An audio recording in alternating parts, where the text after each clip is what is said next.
What is up, my seafood friends? Welcome to r/Entitled Parents. I'm your host, Dr. Fishsticks, and Entitled Parents is a sub of very entitled people that happen to have children. So, let's get into it. Entitled parents came into a stranger's house, let their kid play with the stranger's chinchillas, then let the chinchillas escape. Oh dear. So, I rent their house. The owners of the house want to sell the property. I still have half a year on my lease. I get about 12 showings per week at all times from 8 a.m. to 8 p.m. 7 days per week. This alone has me upset.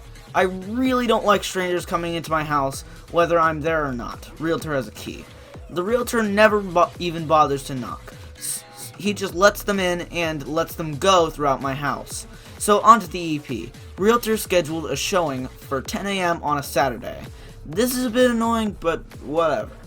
Well, they could come in an hour early and I'm still in bed. I planned on getting up at 30 a.m. before they getting up 30 minutes before they showed up so I could be presentable and there to tour them. That didn't happen.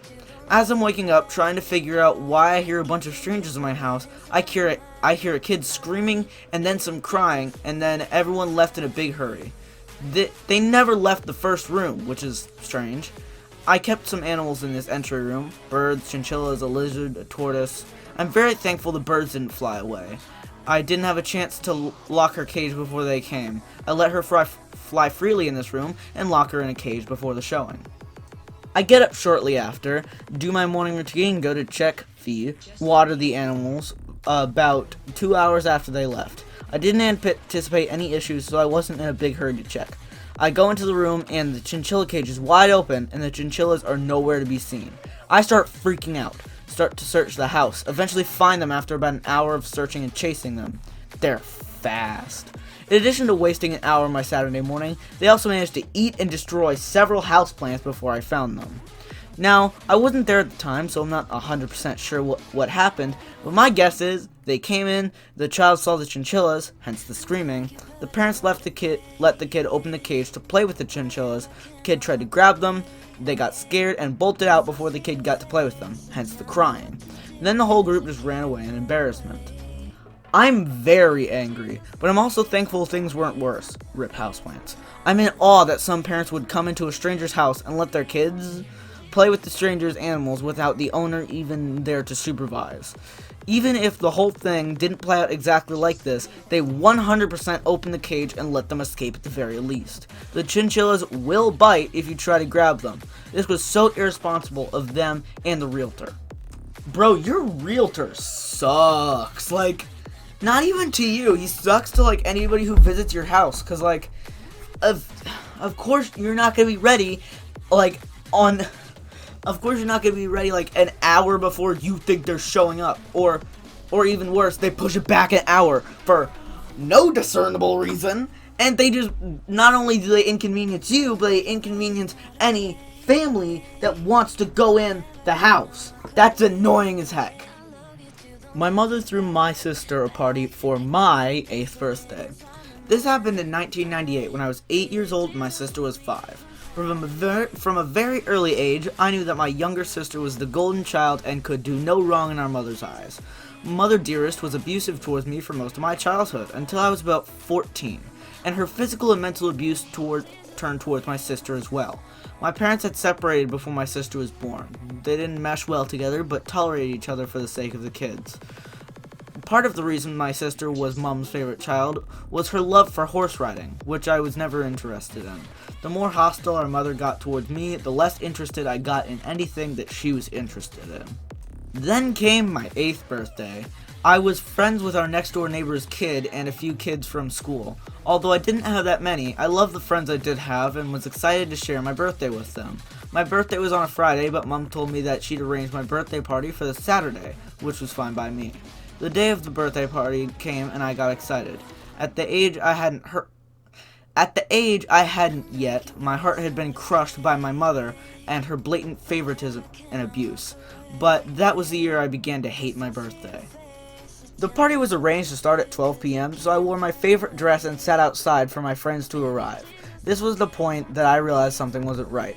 Outside was the mother of one of my sister's friends with a Shetland pony in tow.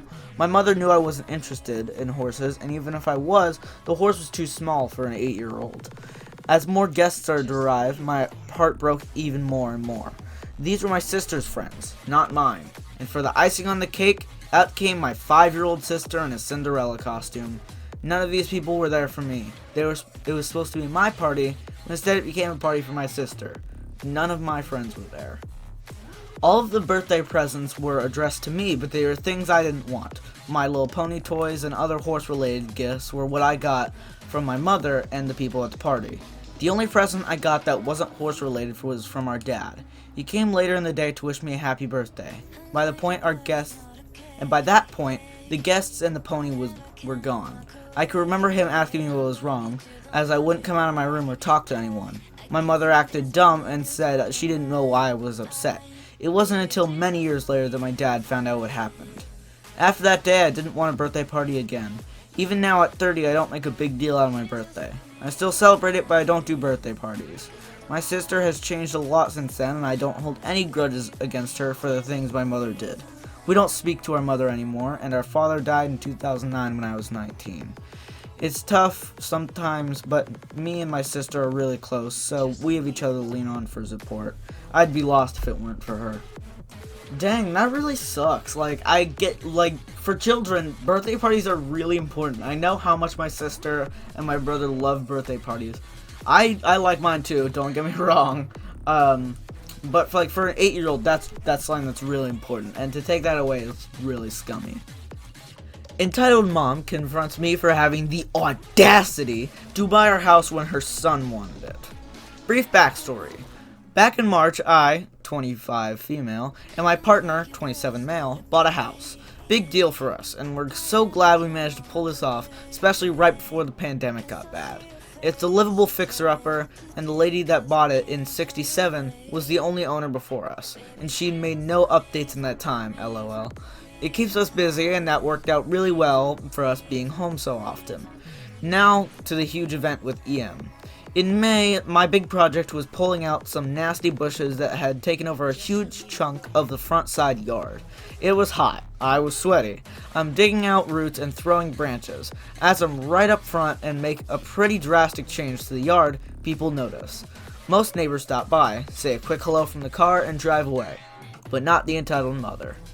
EM pulls up in a shiny black Suburban from the opposite side of the road, parks the wrong way, and rolls down her window. I'd say she's in her 50s, 60s.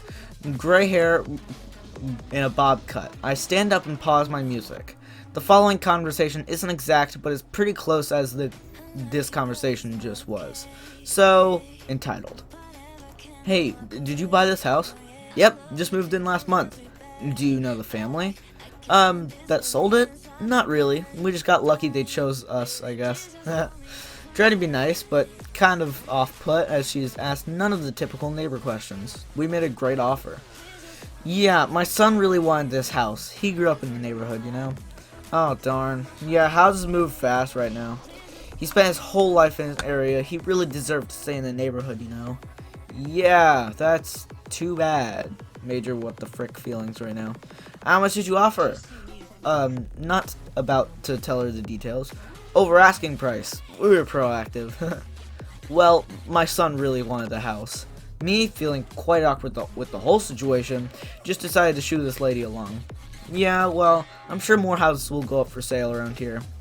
Well, that doesn't help me now, does it? He had his heart set on that house. I just exaggeratedly shrug and decide to resume my root cutting and try to give her the message. You're probably flipping it. He would have loved it. No, we're not. We're staying long term. Yeah, right.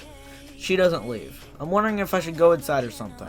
She just keeps looking at me, expecting me to say something. I keep cutting at her root. Is this you, or did your family help you get it? Getting pretty short and tone. My partner and I brought it together. My grandkids would have loved the yard. A loved yard makes a house a home, you know. Me, not looking up. Well, my dogs will love it, especially once I'm done. Seriously? I just scoff. Pull my root out and throw it on a pile. I feel her eyes watching me. Me, really ready to be done? Well, have a good day. And then the last glare and ugh, she speeds off. leaving quite annoyed and bewildered me in my dirty glory, mulling over what the heck just happened. Did this freaking lady try to guilt trip me because we bought our house her son wanted? Indeed, apparently. What the frick? That's not... Okay. Definitely the most unwelcoming interaction I've had since we moved in, and I have not yet seen her since. Thank you for all the attention this has received. Pet tax pick. Oh, it's their puppies. But sadly, ladies and gents, that is all the time we have for today. If you like this video, press the like button. If you have any questions, comments, or concerns, comment them down below. And if you really like this video and want to see more like it, please subscribe. And that is all for today. So until the next video, goodbye. I know it's my ADHD, cause